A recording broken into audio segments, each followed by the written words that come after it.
Merci Sébastien pour la présentation. Merci d'être là pour m'écouter. Comme je vous dis, c'est le condensé des résultats de mes recherches à la maîtrise que j'ai faites sous la direction de Sébastien. Donc voilà, mais je vais commencer par afficher mon PowerPoint. Donc, qui sont les arsénaux colitaires? Mais j'essaie de... OK, voilà. On va étudier cet après-midi ce qu'on appelle deux textes de terreur, selon l'expression de l'exégète féministe Phyllis Treib. Un Corinthiens 6, 9, 10 et un Timothée 8, 11.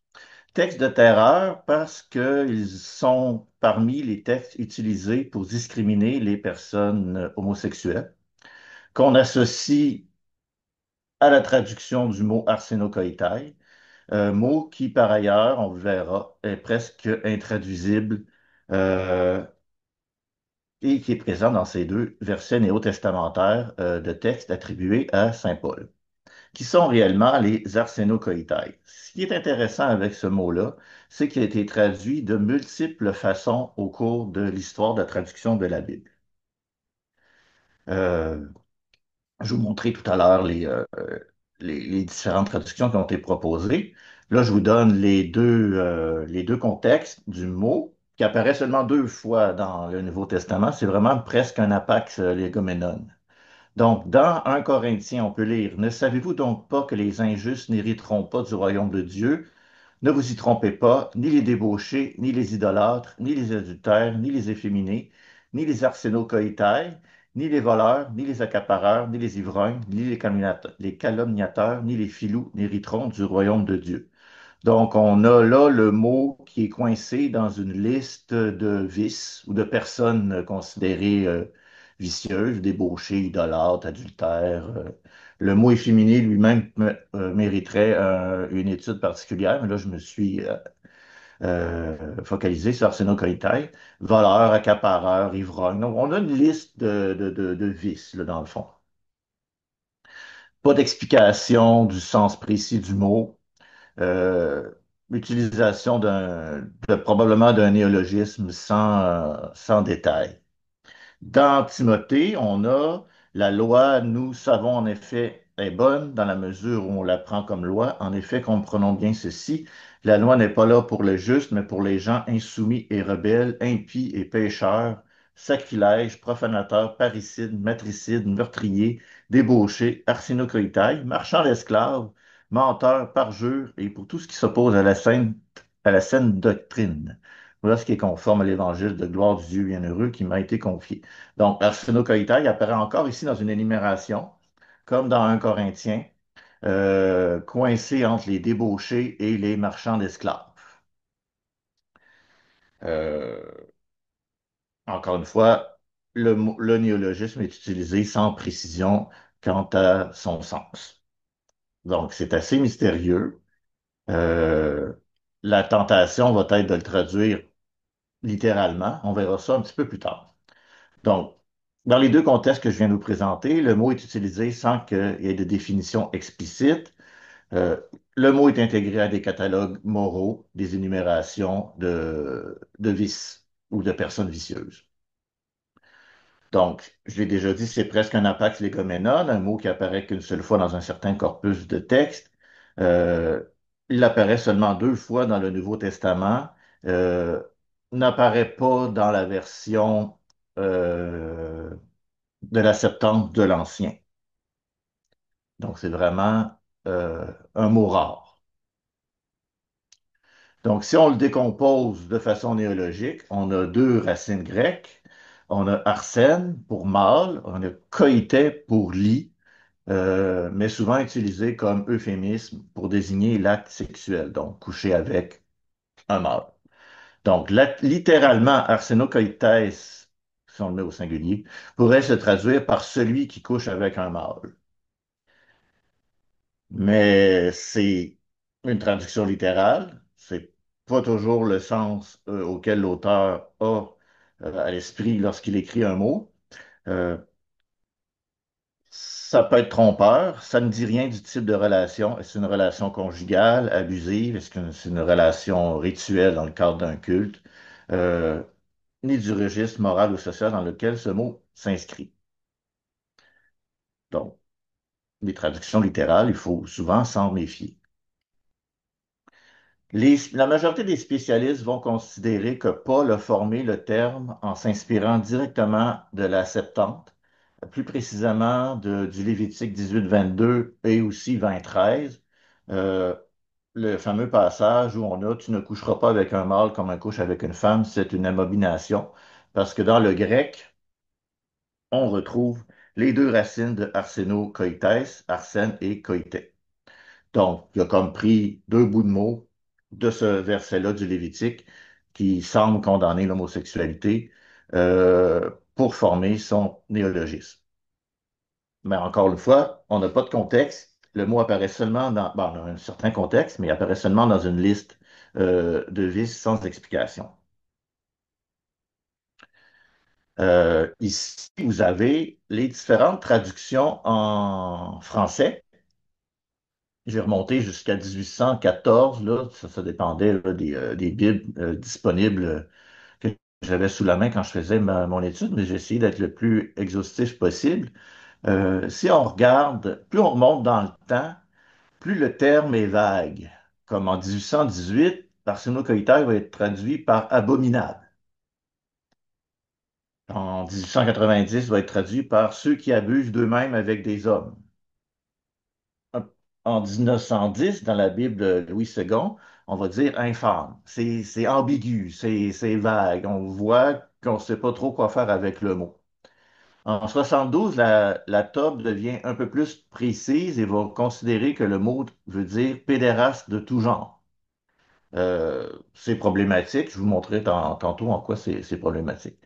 Euh, le mot sodomite revient deux fois chez Hostie et Trinquet en 74 et dans la belle traduction de Bayard, je parle de belle traduction dans l'ensemble du projet, là, on dit sodomite.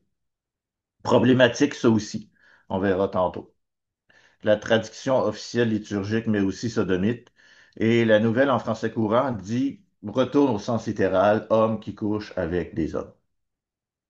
Mais encore une fois, sans préciser de contexte, sans mettre de note en bas de page. Il n'y a pas de note en bas de page, de toute façon, vraiment, dans la nouvelle français courant. Du côté des Bibles anglophones, on observe la même chose en gros.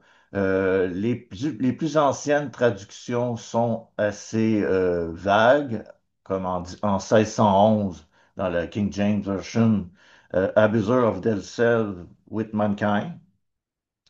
On a dans les traductions anglophones le mot homosexuel qui revient souvent. Et ça le nourrit, ça, une certaine homophobie justifiée, en tout cas, qu'on tente de justifier par le recours à l'écriture. On a, à partir de 1946, le mot homosexuel qui revient dans la majorité des traductions jusqu'en 2006. Et comme la dernière version que j'avais à l'époque à ma disposition, celle de 2011, fait comme en français, on retourne au sens littéral et on dit men who have sex with men. Donc, c'est intéressant ce sujet-là parce qu'on voit les traductions sont vraiment variées, ça varie dans le temps, il y a comme une évolution qu'on peut percevoir, mais on sent que le malaise est encore là. Aujourd'hui, on se contente généralement de le traduire dans les plus récentes versions de façon littérale. Mais encore là, c'est pas nécessairement régler le problème. Euh, Je suis ensuite allé voir les rares occurrences extra-bibliques du mot arsenokoitai. C'est pas un néologisme qui a connu un grand succès. Malheureusement, ben, pas malheureusement, mais il, il y a quelques occurrences seulement qui se retrouvent dans le corpus chrétien extra-biblique des premiers siècles. Donc, à l'extérieur de la Bible du Nouveau Testament, à l'extérieur des lettres de Paul, la première fois qu'on retrouve le mot, c'est chez Polycarpe de Smyrne. Et là, le mot va apparaître dans une citation, en fait, de Paul. Donc, c'est simplement, il n'y a pas d'explication. C'est Polycarpe qui cite euh, la lettre d'aux Corinthiens. Donc, ça ne nous informe pas vraiment plus de qu'est-ce que ça pourrait vouloir dire. Donc, c'est un contexte très pauvre. Mais c'est la première fois qu'on le retrouve à l'extérieur du Nouveau Testament. Ensuite, on le voit apparaître dans les oracles sibyllins qui auraient été écrits entre le deuxième siècle et le sixième siècle. Donc, c'est vague comme espace de temps. Le mot apparaît dans une énumération, encore une fois, de crimes, de péchés. Ne volez pas de graines, ne commettez pas l'arsenokoïtaï, ne trahissez pas d'informations, n'assassinez pas, donne à celui qui a travaillé son salaire. Bon, c'est encore dans un contexte moral. Arsenokoïtaï est coincé entre le péché de vol et le péché de mensonge. Trahissez les informations, c'est comme mentir. Donc, on n'a pas vraiment plus d'informations pour savoir vraiment qui sont ces gens-là et que font-ils. Ensuite, on a Aristide d'Athènes. Car voici, quand les Grecs ont établi des lois, ils ne se sont pas rendus compte qu'ils condamnaient leurs dieux par leurs propres lois. En effet, si leurs lois sont justes, c'est que leurs dieux sont impies, puisqu'ils ont transgressé la loi en s'entretuant, en pratiquant la magie, en commettant l'adultère, en enlevant, en volant, en étant des arsénocoïtailles et autres méfaits. Donc là, on a un passage où en fait, on critique les divinités grecques. Bon, on le sait, les dieux grecs ne sont pas des modèles de vertu, ils sont menteurs, trompeurs, violeurs même. Et ils sont aussi arsénocoïtailles, selon Aristide d'Athènes. Donc, encore une fois, le mot apparaît dans une liste de défauts, une liste de vices.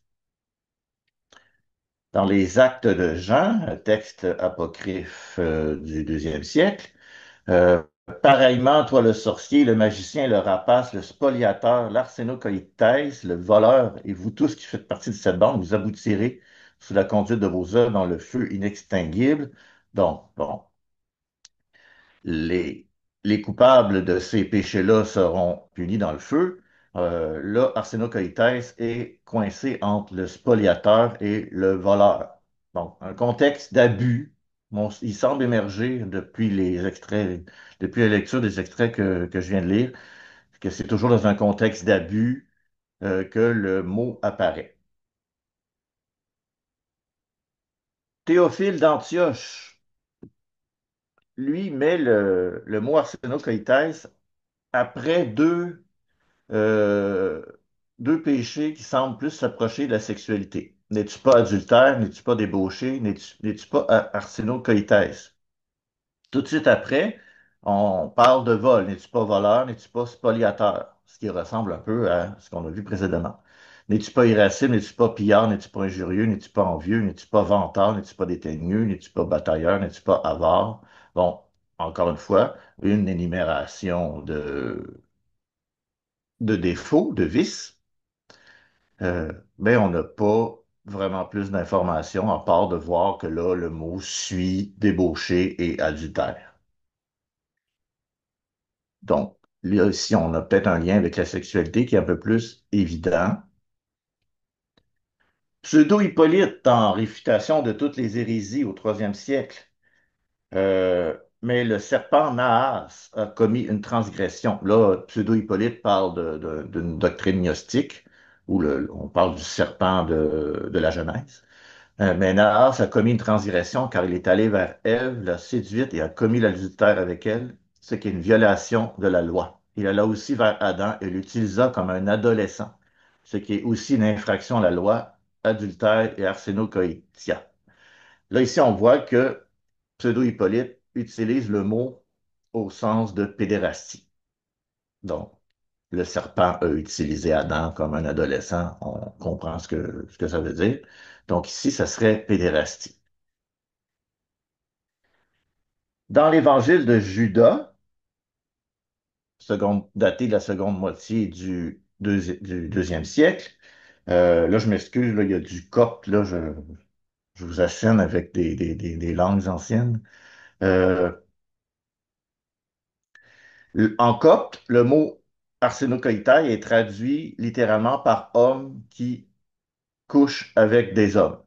Donc, le traducteur du grec vers le copte, parce qu'au départ, on imagine que l'évangile de Judas est écrit en grec, quand il est tombé sur arsenokoitai, il a traduit par euh, homme qui couche avec des hommes. Donc, au deuxième siècle, on le comprenait, on l'avait compris comme ça, littéralement. C'est la traduction littérale encore qui revient. Et enfin, et ça c'est peut-être le passage le plus intéressant, un patriarche de Constantinople, Jean IV le Jeûneur, là on est au VIe siècle, la souillure de l'arsénocoïtès, beaucoup l'accomplissent même avec leurs propres femmes. Donc on peut être dans une relation hétérosexuelle et être un arsénocoïtès, ou faire partie des arsénocoïtès. Donc, là, je vous ai présenté plusieurs contextes. Ça fait un tour d'horizon philologique. Là, on voit la forte possibilité de corrélation entre le mot arsenocoïta et l'exploitation dans un contexte d'homosexualité, mais pas toujours. Si on voit avec le dernier extrait que je viens de vous présenter, on peut commettre l'arsenocoïtesse même si on est dans une relation hétérosexuelle avec notre propre femme. Donc, le mot arsenocoïtae désigne pas l'ensemble des personnes qui ont des relations homosexuelles en tant que telles, mais plutôt certaines pratiques spécifiques non consenties. Ce qui est un peu normal parce qu'à l'époque, on n'identifiait pas les gens en fonction de leur... Il n'y avait pas d'identité ou d'orientation sexuelle. Il y avait seulement des pratiques qui étaient considérées comme appropriées ou inappropriées. Donc, il y a comme une préoccupation éthique des auteurs chrétiens qui aspirent à se démarquer des normes sociales et sexuelles prévalant au sein de la société romaine environnante. On sait qu'à l'époque, les Romains avaient une sexualité que les chrétiens considéraient trop libre. Euh, il y a l'idée d'exploitation qu'on voit souvent dans les contextes que j'ai présentés. Euh, voilà. Est-ce que Paul pouvait concevoir la possibilité de relations sexuelles entre hommes égaux et consentants? Là, vu qu'on a vu que les contextes que j'ai présentés montraient souvent le terme pris dans, des énumérations de vices d'exploitation, euh, aujourd'hui, quand on pense aux relations homosexuelles, on pense surtout relations sexuelles entre hommes égaux et consentants. C'est ce qu'on imagine quand on parle que les relations homosexuelles sont égales à celles des hétérosexuels. Mais est-ce que Paul pouvait penser que ça existe? À son époque, si on regarde dans la culture gréco-romaine, les relations entre hommes n'étaient ni invisibles, ni nécessairement condamnées. Par contre, elles étaient codifiées par des normes de pouvoir, d'âge et de statut social. L'homme libre devait toujours être en position dominante. Pour un homme, être passif sexuellement, c'était toujours déshonorant en raison des préjugés de l'époque sur la masculinité. Et ce qui est important de noter, c'est que les relations homosexuelles de l'époque, le consentement n'était pas requis, puisque l'homme passif était toujours déshonoré par sa passivité. Les seuls objets de désir des hommes actifs, c'était les jeunes esclaves, les affranchis, les prostituées, et eux, on n'avait pas besoin de leur demander leur consentement. Donc, les relations homosexuelles apparaissaient comme étant des relations abusives. Donc, dans cette lumière-là, arsenokoitai pourrait désigner non pas tous les hommes ayant des relations sexuelles avec d'autres hommes, parce que ça peut inclure celles où il y a consentement et égalité, mais ça concernerait plutôt les relations homosexuelles euh, dans un contexte de viol, de proxénétisme ou de clients de prostituées, où on abuse sexuellement d'autres hommes, notamment dans des contextes d'inégalité structurelle, esclavage, prostitution, pédérastie. Donc, on peut comprendre pourquoi, aux yeux des chrétiens, c'était pas considéré comme acceptable. la notion d'égalité devant Dieu étant importante dans la métaphysique chrétienne. Maintenant, je vais critiquer rapidement les traductions bibliques qu'on retrouve fréquemment. Donc, homosexuel, homosexual en anglais, est problématique pour plusieurs raisons. Euh, Arsenokoitai semble se référer à un acte spécifique, tandis qu'homosexuel, ça englobe une gamme d'identités et de préférences sexuelles indépendantes de l'activité sexuelle réelle. On peut être homosexuel sans avoir de vie sexuelle active. Donc, à ce moment-là, on n'est pas nécessairement condamné par le verset. Comme un prêtre peut être hétérosexuel sans pratiquer sa sexualité. Donc, la notion d'identité n'existait pas à l'époque. Le terme homosexuel est aussi problématique parce qu'il inclut les femmes, alors qu'arsenokoitai est manifestement, par ses racines, spécifiquement lié à des actes impliquant des hommes. Donc, l'usage du mot homosexuel, qui est lui-même un néologisme qui date du 19e siècle, ça introduit un anachronisme conceptuel majeur. L'idée d'homosexualité comme identité stable et psychologique est étrangère au monde antique. Donc, par là, c'est anachronique.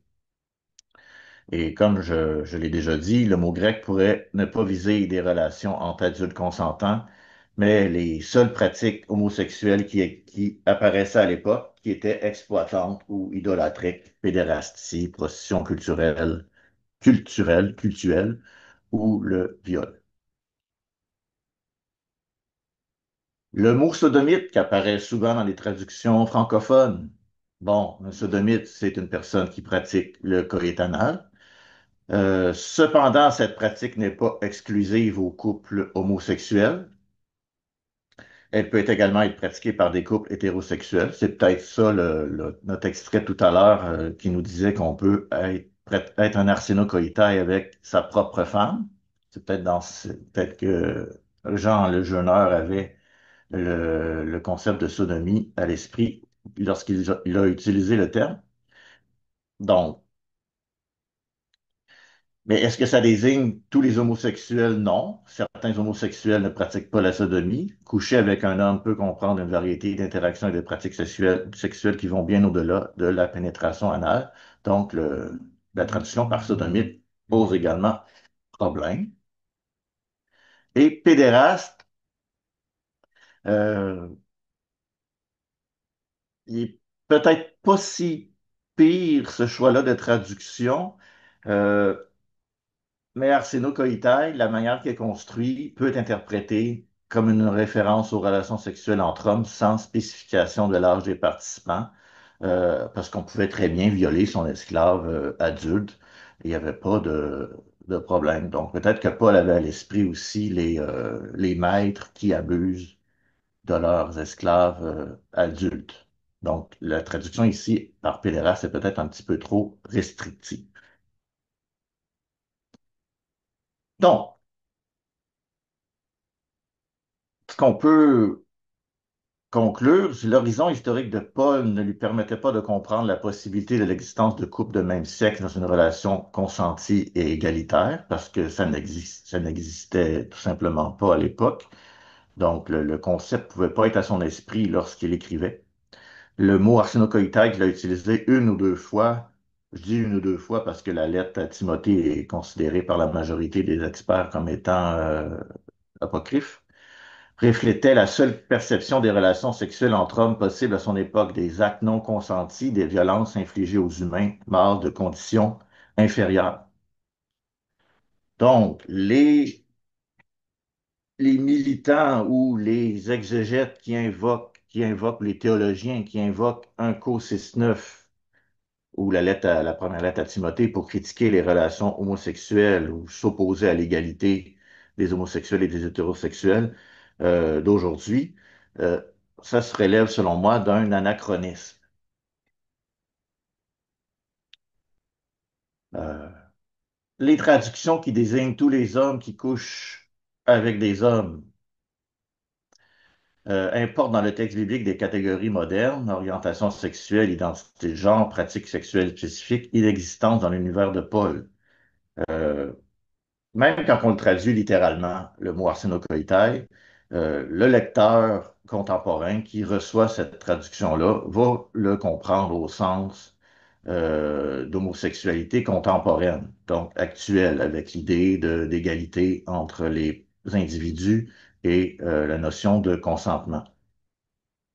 Donc, ce type de traduction-là va projeter sur un lexième ancien une ontologie d'identité sexuelle étrangère à la pensée antique, euh, va essentialiser un comportement, une action en orientation, une identité psychologique plus ou moins stable, et ça va servir à stigmatiser des minorités en construisant une généalogie pseudo-biblique des discriminations contemporaines.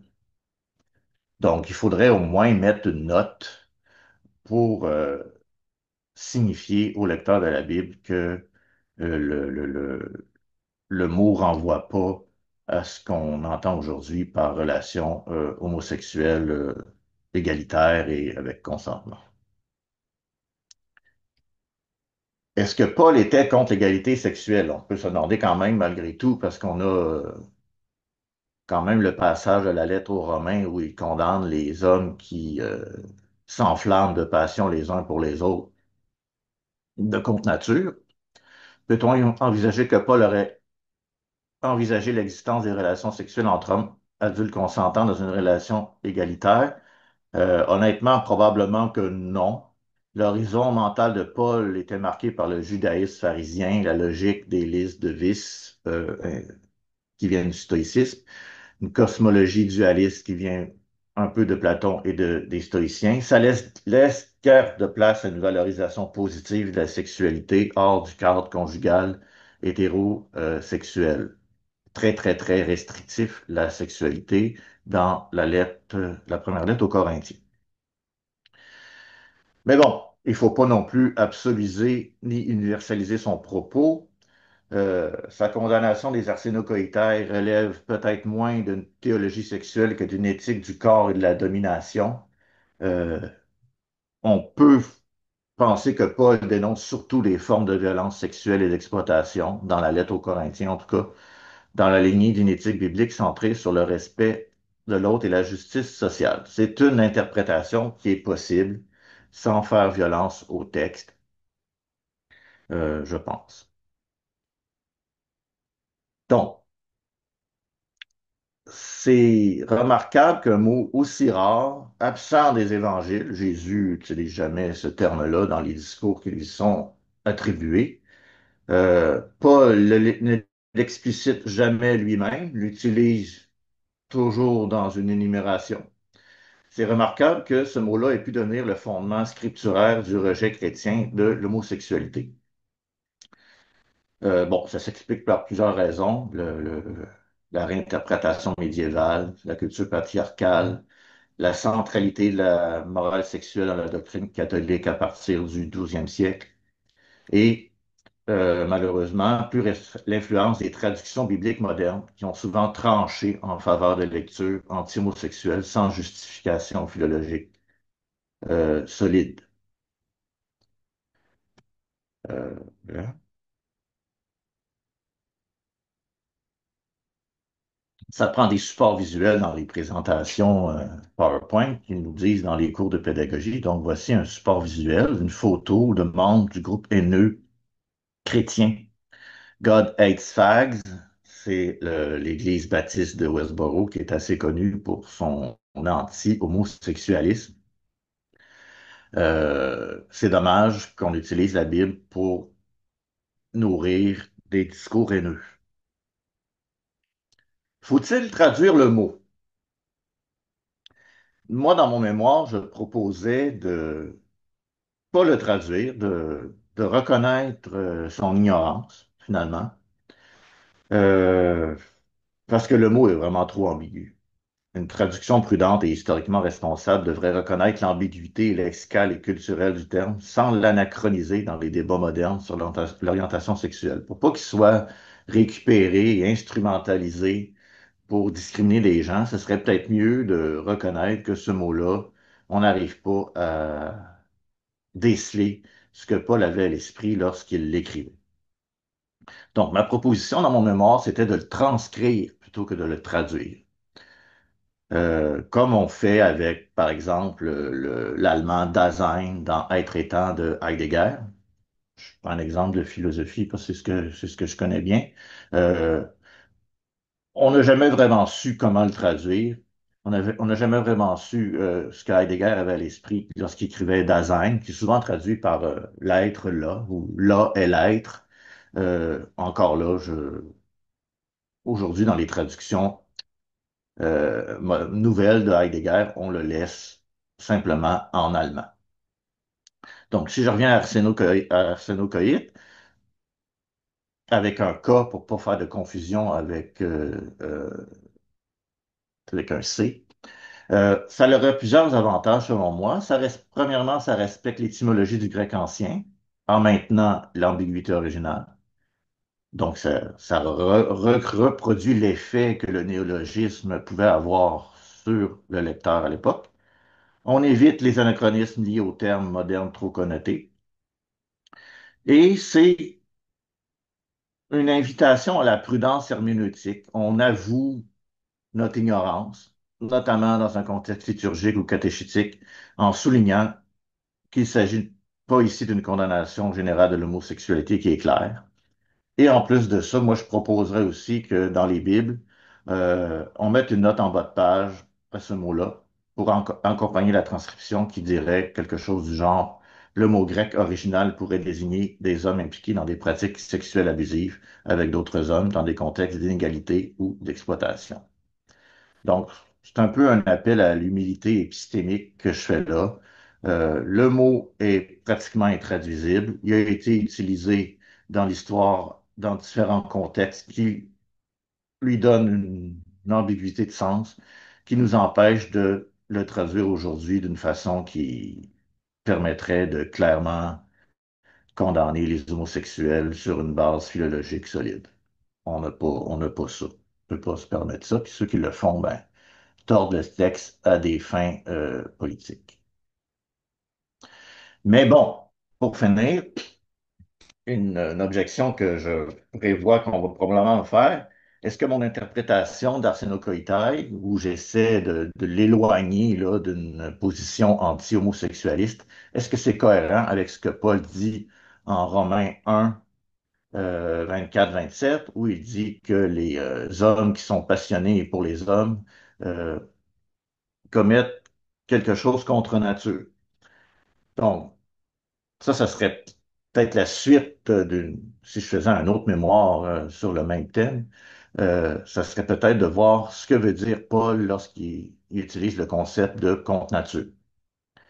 Parce être contre nature, ça peut aussi vouloir dire être contre sa propre nature.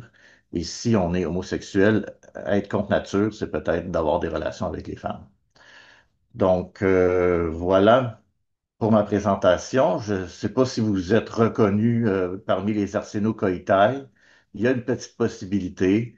Euh, je vous remercie de m'avoir écouté.